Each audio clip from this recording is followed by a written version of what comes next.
What is up, everybody? Welcome back to another edition of the Sheehan Show. Me, Sean Sheehan, here on Sherdog.com. And today I'm bringing you a little bit of a different show where I'm going to look back at the playoffs from the PFL this year, give a little bit of analysis of the divisions, the fighters going forward, talk about maybe the format, which I know a lot of people like to talk about and like to chatter with. And as someone who, watches all these cards and covers all these cards, I'll bring my perspective to that, and a few more things along the way as well. I want to start off with a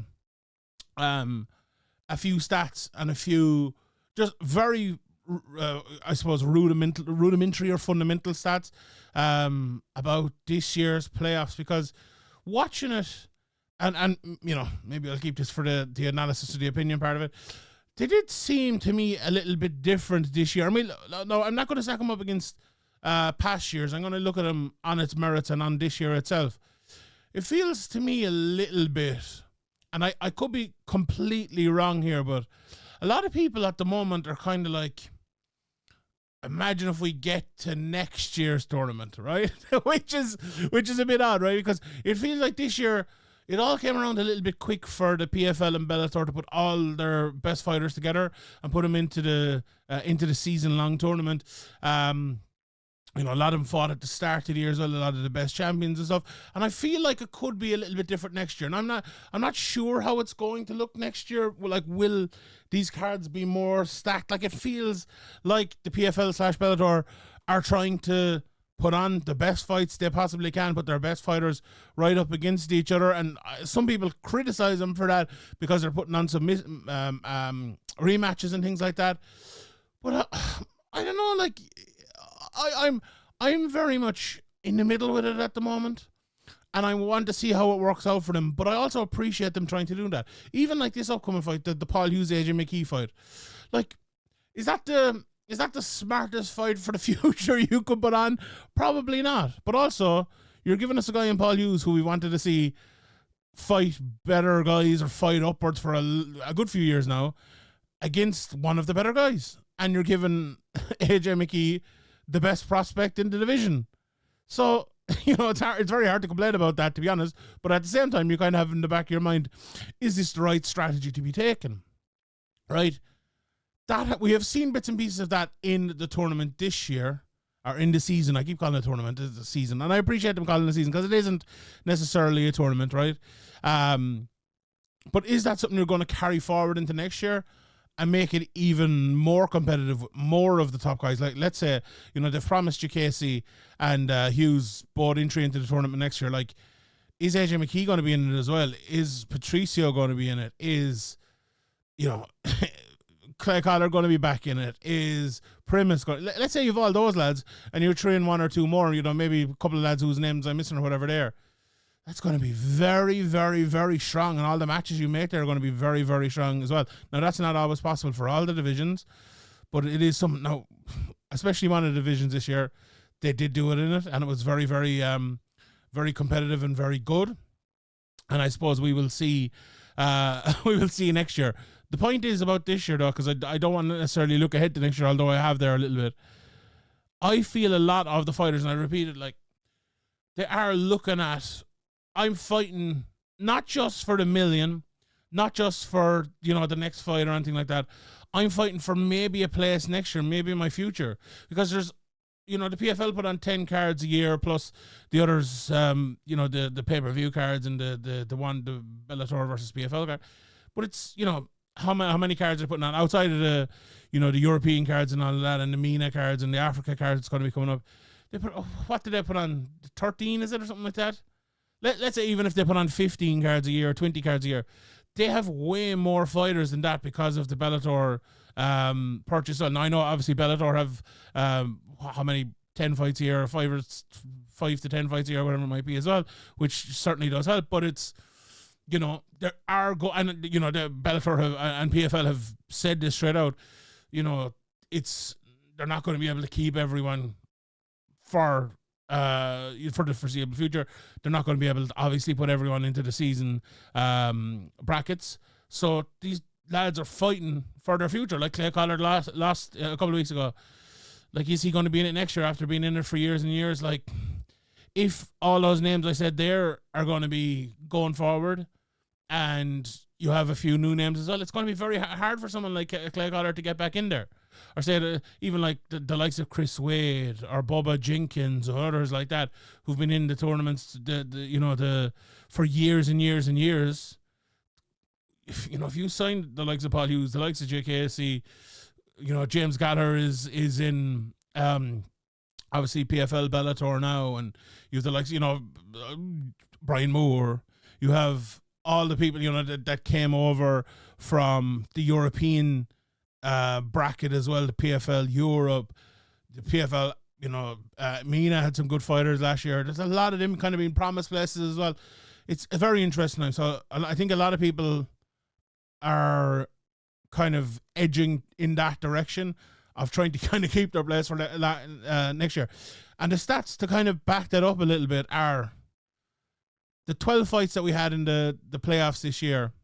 We've had 9 decisions and 3 knockouts, no submissions, which I think is very interesting. I have a few other stats as well, which show the quality of this more than anything else, and we will get to them in a second. But that 9 decisions, 3 knockouts, I feel, right, there's 2 parts to that, right? I just talked there for the last 3 or 4 minutes about trying to get your place for next year, trying to, be in it when everyone is there and to be the best of the best, 2 more sides of it. People are just going to try to get there. Like, semi-finals are weird things, right? Or quarterfinals or whatever it might be in different sports. Once you get to the final, look, at least you've gotten to the last day of the year. You're not going to be sitting at home watching 2 other teams or people or whatever it is compete for the thing you dreamed of. At least you're there. If you don't win it, you can kind of stew in the loss afterwards, but you're not saying, I could have been there, I could have been, and it's always weird, right? So the semi-final stage is just about getting there. It's just about getting over the line. And I think that's the case here. Now, the other side of that, all these people, they just want to win the fights. Let's be honest, they want to win the fights. But the difference, I think, here is with PFL, so you have the regular season where finishing the fights as quick as possible is beneficial to you. You get more points. You take less damage. You're not as damaged yourself for the next fight and everything like that. Now, the same could be the case here for the latter kind of points there. You're saving yourself for the finale. You're not getting as damaged and all of that. But there's no points to be played for here. It doesn't benefit you to finish the fight early. If you can dance around someone and jab them up for 15 minutes and get to the finale, that's all well and good. Now, PFL calls itself, the meritocracy, basically. So I'm sure they don't have too much of a problem for that. Would they like the fights to be a little bit more exciting and all that? And is there something they could adjust? They would like them to be more exciting. Is there something they could adjust? Maybe. But look, it's par for the course, I suppose. Now, was there as much buzz around these fights this year? Was there a lot of buzz? I didn't see it, to be honest. Some of the fights were good and stuff, and I don't think the fact that a lot of them went to decision was the reason for that. But I think a big question will be, will there be a lot of buzz around the finale this year and around all of these fighters who have gotten there? I'd be very interested to see that. But the other point I was going to make about this, and a lot of fights going to a decision, I feel like when you put $1 million in front of someone, it does change things. Now, for some people, like I talked to Kai Kamaka a couple of weeks ago, and he said, look, for him, made no difference. And look, the way he fought, you could agree with that. He went out there and he went toe to toe with Loughnane. He did his best to to win it. Some people, they fight in a certain way for most fights, but then you put $1 million in front of them and go, well, am I going to take this risk? Am I going to, do that? And especially at this stage of it, because like you're so close. Again, the semi-final stage is a little bit different. Are you going to approach that fight the same way? And from the first podcast I did in PFL this year, that was my thought. I talked about I talked about some of the heavyweights and the way they'd approach it, especially, and that the heavyweight one is the most interesting one, I think, in terms of approach. And we saw Moldavsky, who is a guy who had mostly decisions in his career, and he goes out in the very first fight and he gets a big knockout. And you have to think to yourself at that stage, like, is there a big differential in terms of ability between the two guys that compared to prior opponents? No. But is there an adjustment in approach? Yes. And I think that adjustment in approach is something we see an awful lot throughout PFL. And I actually think that's a real positive. Like, I'll say it again here, and this is might be getting onto a later topic, but I'll get into it now anyway, and I'll come back to some of my stats in a second. A lot of people seem to have a question about the format, right?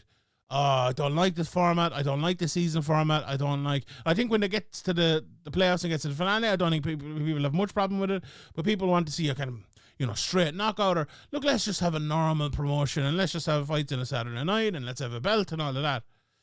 But I think the big issue with that is jeopardy. The word jeopardy, my colleague Graham McDonald loves using the over the Severe Bay podcast loves using the word jeopardy, and it's something you think about. I was having a chat with my colleague Ian O'Neill as well the other day about this, and if you took away all those season fights where you earn the points, where you have to move forward, or if you don't win, you don't get to, and my stats will back that up, right?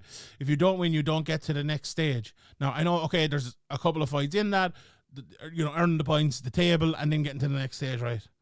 But if that didn't happen, you'd have so many fights in the middle of it that were just, like, Dennis Goldsall versus Tim Johnson, right? If you had a normal Saturday night fight night, and that was your, fourth fight from the top or whatever it might be, you're thinking, well, okay, Tim Johnson's a fun guy, Goldsall's a fun guy, could be good, but, if you missed it, did it really matter?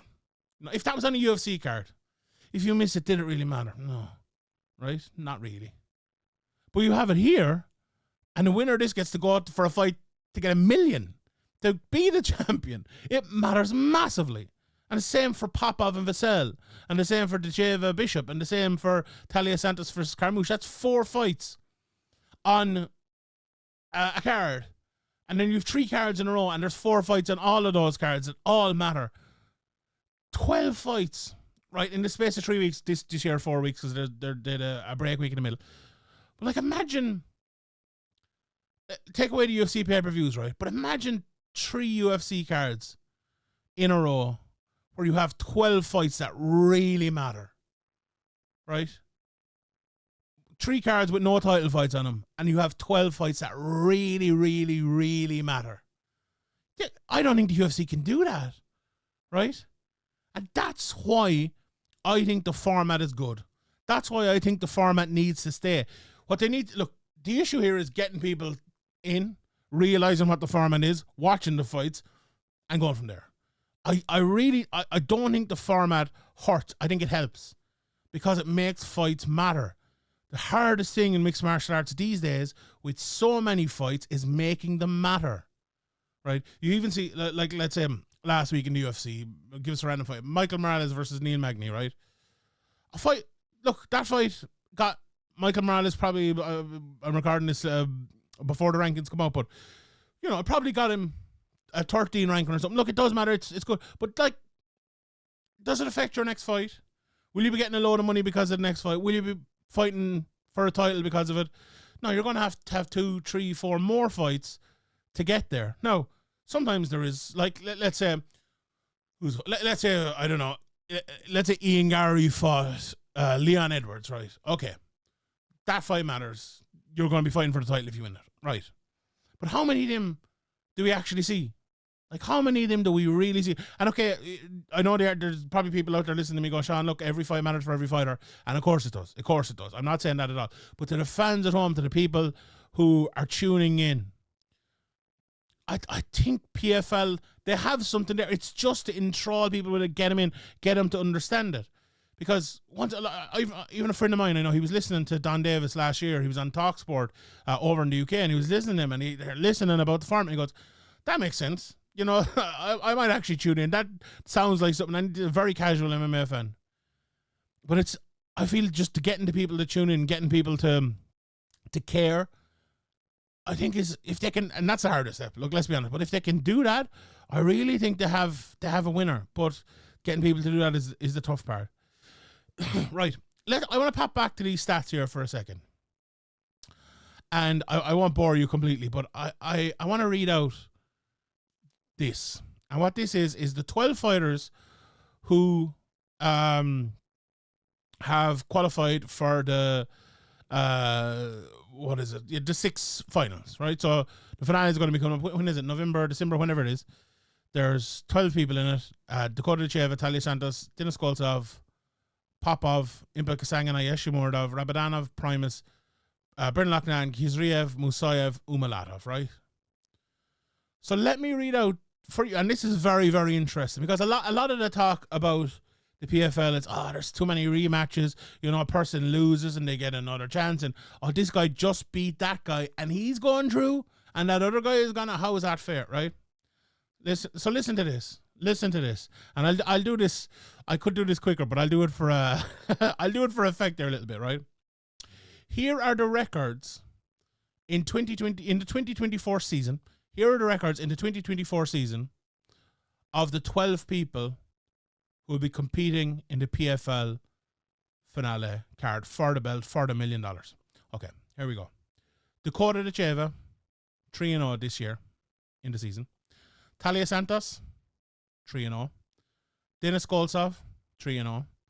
Oleg Popov, 3-0.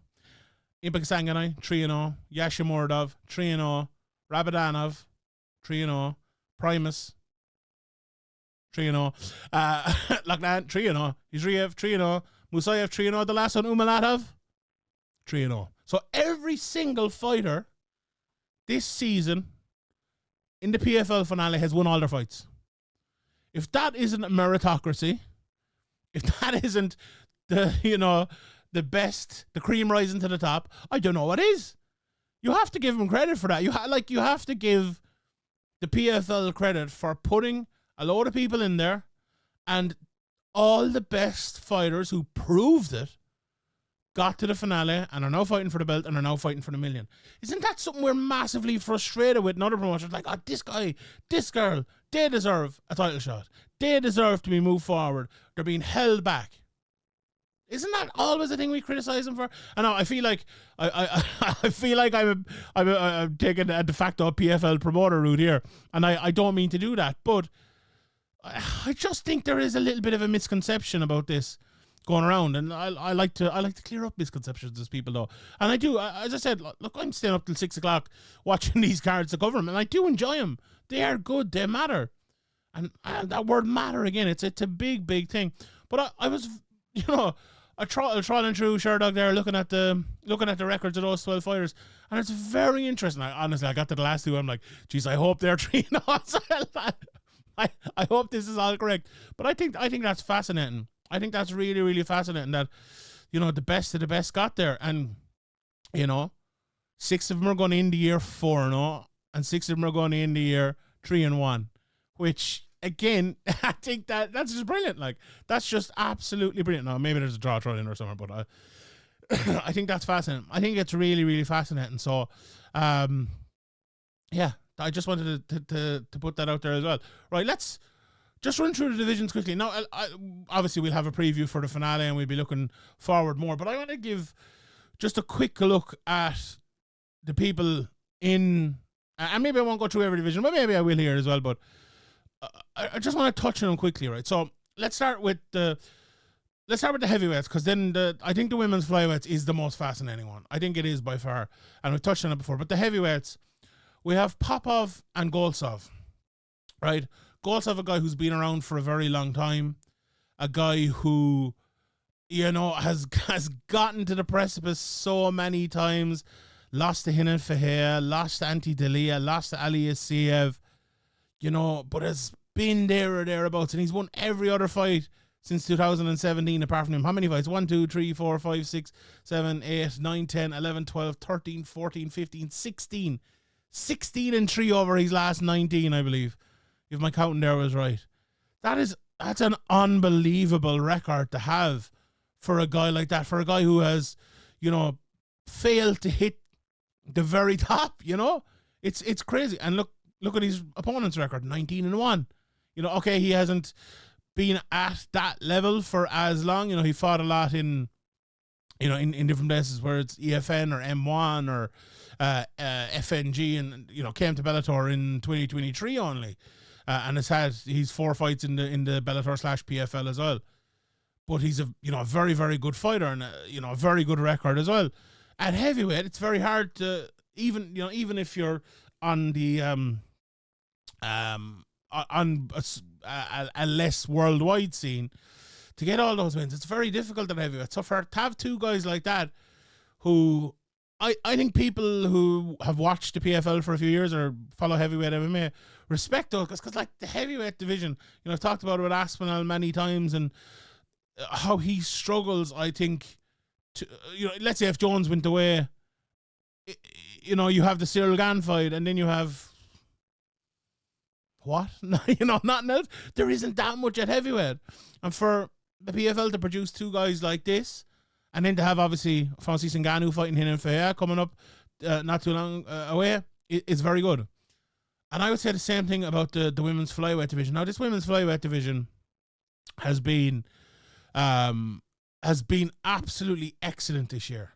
And you have to hand it to PFL for putting all of them in there together. Like, we have the 4 fighters who I'm going to mention here, but you also have Juliana Velasquez, Cano, and Atabe. But Velasquez especially, you know, who is a real good fighter. You know, she, any other year, she would have been right in there. You know, she went 1-1 this year.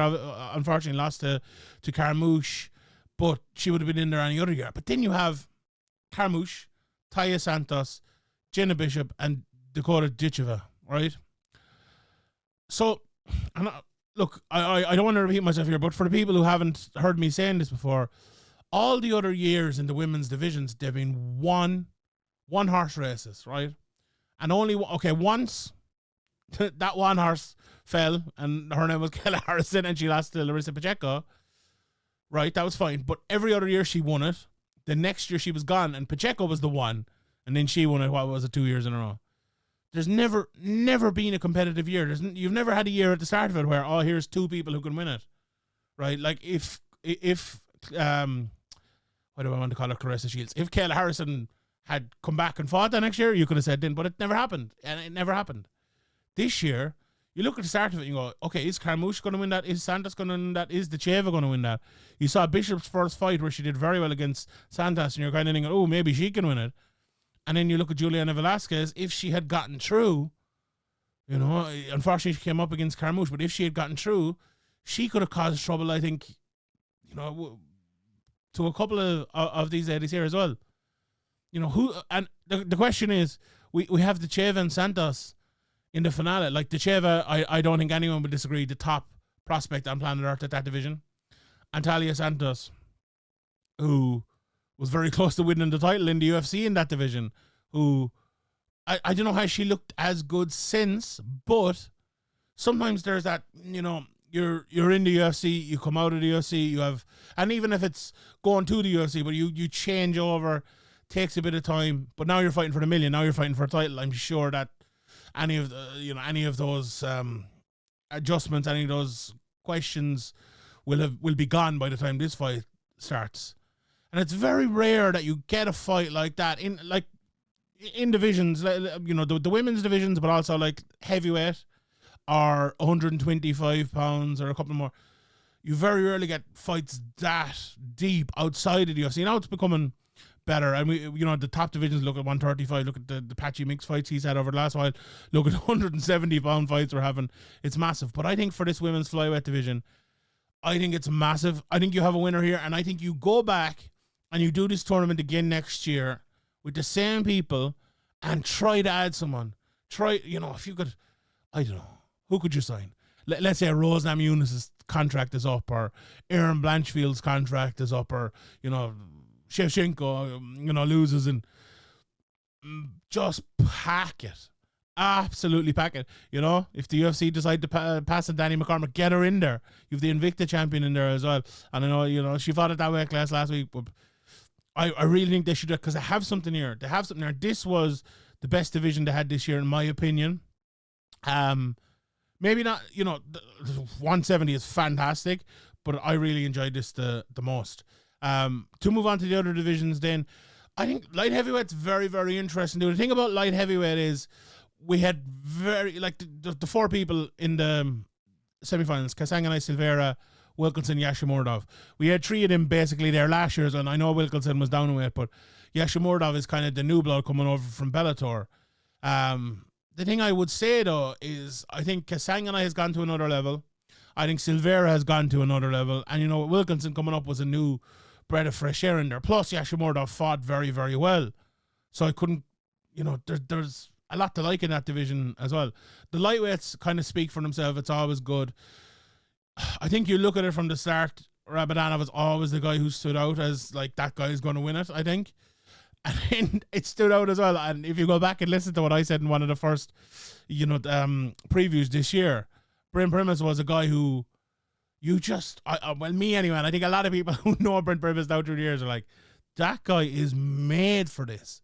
He's absolutely made for this type of season where he can kind of finish fights quick. And even in fights he doesn't finish quick, maybe he can kind of, see his way through them, for want of a better word. And there he is in the finale. And you know what? He's gone in there with guys like Rabadanov before and beat them. He absolutely has. I think it's a very interesting fight. And look, for to have a guy like Primus there, to have a guy like Rabadanov, I think it's very good. And what they have as well, the PFL, is a slew of like really good guys who are just proving it. Like Rabadanov and the 170 pounder as well, which we'll get to hear, Musayev and Umalatov. I think just Umalatov and Musayev, you could say, are the two best fighters in the PFL at the moment. But they probably had the two worst semi-finals because of the matchups. Like, Umalatov and Musayev both know they were going to beat Gracie and Ramazanov, respectively. And they kind of fought that way a little bit. Right, Dim more so than, the stats I gave you earlier on can be a little bit deceptive, but not for these. Like, these lads, it felt like they fought for a decision. It felt like they fought knowing that they were going to win without taking too many chances. The Musayev one was a bit odd because he had fought Ramazanov only a few weeks ago, destroyed him. It's hard to get better than that. Ramazanov fought a good fight here as well and kind of made his way through it. But the thing is, right, this is like, if you had Real Madrid on one side, a draw, and Barcelona on the other side, and they both win 1-0, and then you have the finale, Real Madrid versus Barcelona. That's what you want. We'll forget about the semi-finals. We have the best of the best in the finale. And Umalatov and Musayev is just going to be... I don't know if it's going to be like the most exciting fight in the world. Now, it might be, but if it's not, it's going to be a titanic battle. Unless someone shows themselves to be like much better. I saw someone saying the other day, and maybe it was, I'm not sure who it was anyway, but someone I definitely respect saying, "Oh, Umalatov is the guy." And I look at Shamayev and the way, Shamil Musayev and the way he beat Ramazanov the first time, especially, as someone who has covered Ramazanov for his last 3 or 4 fights and who's very impressed with him. I'm so impressed with the the beating he put on him and how easily he decisioned him at the weekend as well. That's such an interesting fight. And then you have Ramazan Kuramagomedov over in Bellator, and you have Jason Jackson, you have Yaroslav Amosov. There's probably someone else in there as well who I'm missing, but you have 5, 6, 7 welterweights there that stack up right against the UFC. These lads are top quality welterweights. Unbelievable, right? Unbelievable. And the last division I'm going to touch on is the featherweight division. And you have Loughnane against Zuriev. Again, this is, I think Brendan Loughnane is one of the top 10 heavy featherweights in the world. I think Zuriev is making his way into that. And it would be only for, not having fought at the very top level yet. He's making his way there, obviously. And this is what a fight this is. Like, what a fight this is going to be. Now, you look at that as, and we'll obviously look ahead to all of these fights in greater detail when they come up and break down the X's and O's of it. But you look at some of the people that Loughnane and Hizriev have beaten. Like Loughnane, when you beat Kai Kamaka, it really, really means something. It really does. He beat, Justin Gonzalez, who's been around for a good while. He beat Pedro Carvalho, a former title challenger. Hizriev, he beat Braga, who was a standout last year, obviously. Barzola, Brett Johns. Like Brett Johns, for a lot of people coming in here, I know a lot of people in this side of the world, they thought he was the favourite and he was going to come in here and win this. I know a lot of people had no doubt in their minds about that. And he goes in there and he beats him, wins the unanimous decision against him. I feel like there was a good bit of that this season in the PFL in terms of, winning fights against top quality opponents and maybe surprising people a lot. Like the way Yashimurdov beat Wilkinson, the way Primus beat Collard, the way Decheva beat Bishop, I think was probably the standout one. The way Santos beat Carmouche.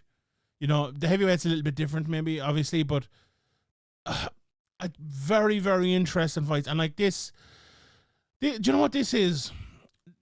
To end the podcast here and to just quickly recap it. This PFL playoff season was a great setup for the finals. Was it the best PFL playoff season ever? No. Will next year be better? Probably, right? But we had all the best fighters getting through, and we have all the best finales. And that's a funny thing, right? That's a funny thing. If you would ask people at the start of the year, some of the divisions, right? There was a few fighters, a lot of even fighters, but at the start of the year, if you had said Decheva against Talia Santos, people would have been like, yes. They would have been doing yes. If you had said, get me Ramadanov in the finale and Brent Primus win his winner, yes. If you had said Loughnane and Hizriev, yes. If you had said Musayev and Umalatov, yes. Yashimurdov, I think, if you had said halfway through the season, yeah. I think he shocked a few people, though, including myself, and I think he's fought brilliantly. And obviously the Goltsov and Popov. Popov, I think, yes. Look, Goltsov and Popov, actually, yeah. They're two lads you probably would have picked out at the start of the season as well. So, it's been a successful playoff period because of what is going to come next. And I'm looking forward to breaking down that card and chatting about it when it happens. All right, everybody. That's it from me for today. Let me know here in the comment section, right? Let me know your lock for the PFL Championship this year. Who is the one fighter you believe will definitely win in the finale? So leave that in the comment section below. And while you're there, please hit the like button, smash the like button, and I've always wanted to say that, and hit subscribe as well. But for that, I will leave it there. My name is Sheehan for Sherdog.com, and I'll see you all next time.